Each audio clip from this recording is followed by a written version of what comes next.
আজ বানিয়েছিলাম ফ্যাসা মাছের বেগুন দিয়ে সর্ষে। তো চলো আমি বেগুন দিয়ে সর্ষে ফ্যাসা মাছ দিয়ে কীভাবে বানিয়েছি তোমাদের একবার দেখিয়ে দিই। তেলটা নিয়ে নিয়েছি, গরম হওয়ার অপেক্ষায়, গরম হয়ে এসছে।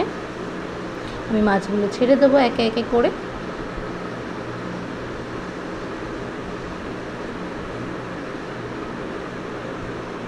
এখানে দুখানাই মাছ ভাজা হতো, মাছের পরেই আমি কী করলাম আর একটা মাছ দিয়ে দিলাম, যে তিনখানা একসাথে ভাজবো, তাড়াতাড়ি হবে। তোমার অলরেডি হয়ে এসছে মাছ ভাজাটা, আমি তুলে নেব।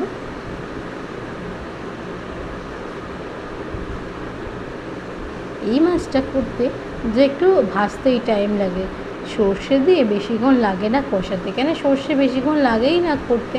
সর্ষে 3 থেকে 4 মিনিট ভালো করে কষিয়ে নিলে হাই ফ্লেমে সর্ষে একদম রেডি। তো আর মাছগুলো আমি যা যা মাছ আছে ভেজে নিচ্ছি, আর মাছগুলো ভাজতে ভাজতে আমি সর্ষেটাও বেটে নিই।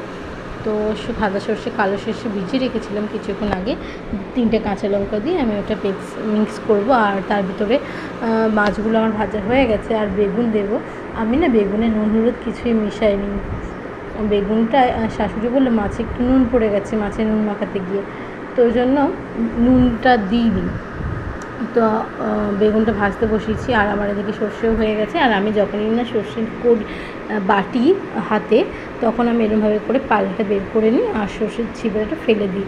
তো আমি এর সর্ষের লিকুইডের ভিতরে আমি কিছু গুঁড়ো মশলা অ্যাড করেছি, সেটা হলো নুন, হলুদ আর একটু লঙ্কার গুঁড়ো।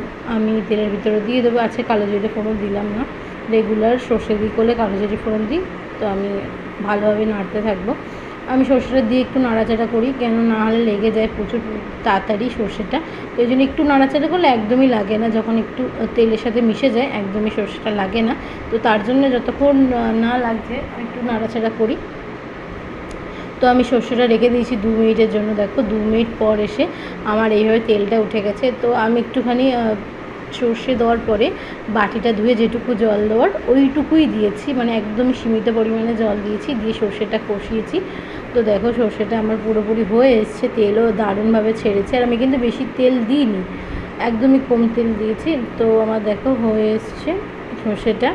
আমি এবার কাঁচা লঙ্কা দিয়ে দেবো এর ভিতরে। আমি 3টে কাঁচা লঙ্কা দিয়েছিলাম বেটে, আর আমি 3টে মতো 3-4টে মতো দিয়ে দিলাম গোটা এখানে। আর দিয়ে দেবো আমার পরিমাণ মতো জল।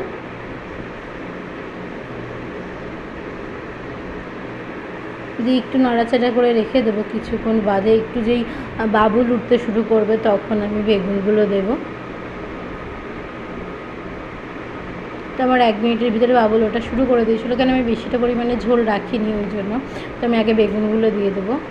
যেহেতু আমি বেগুনে না কিছু নুনও দিইনি, হলুদও দিইনি, তো বেগুনটা এখানেই দিয়ে দেবো। এখানে মশলাটা ঢুকবে বেগুনের ভিতরে। এবার মাছগুলো দিয়ে দেবো আমি সব।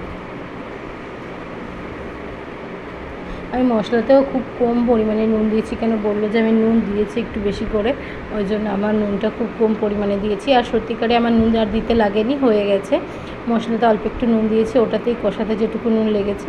আর আমার মতো কেউ যদি এইরকম সেম প্রসেসে রান্না করতে চাও, করে দেখো, দারুণ হয় এইরকমভাবে করলে। আর আমার তো এরকমভাবে খুবই ভালো লাগে। আমাদের বাড়িতে সবাই এইভাবে মাছটা খুব পছন্দ করে।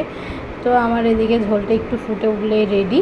আমি 2 মিনিটের জন্য রেখে দেবো হাই ফ্লেমে এইভাবে ফোটার জন্য। আমি ঢাকা দিই না খুব একটা, আর ঢাকা দিচ্ছিও না, বাট এইভাবে রেখে দেবো হাই ফ্লেমে।